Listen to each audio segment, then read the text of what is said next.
She never raised her voice. She never defended herself. She simply walked away when he humiliated her in front of the entire office.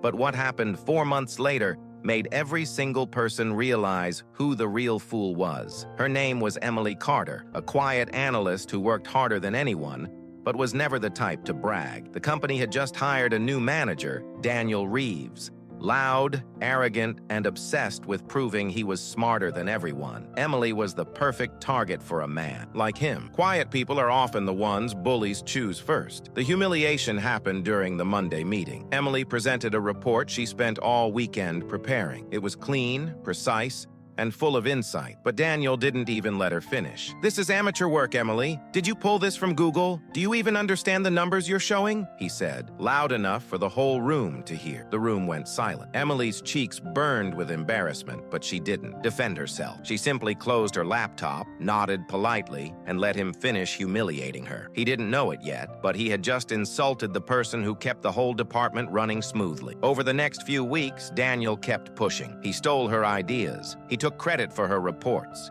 He assigned her impossible deadlines and then mocked her for looking stressed. Co-workers whispered behind his back but stayed silent. Nobody challenged Daniel. After all, he was the new manager. But Emily saw everything, and she was quietly preparing her next move. Not revenge through anger, but through excellence. The breaking point came when Daniel pinned an entire failed project on her.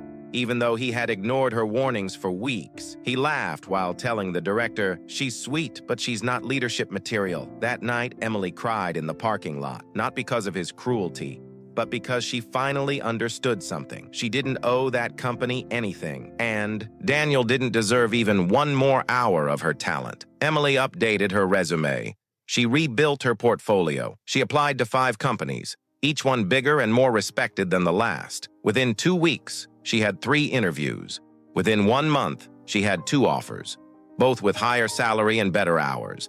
But she didn't leave immediately. She waited, not out of spite, but because something bigger was coming. Daniel's arrogance finally caught up with him. He mishandled budget approvals. He ignored compliance rules. He made decisions based on ego, not logic. Then one day, the director called everyone into the meeting room. "Daniel, we've reviewed the audit. The mistakes are yours, and the person who saved this department for years is Emily." Silence. Daniel's face went pale.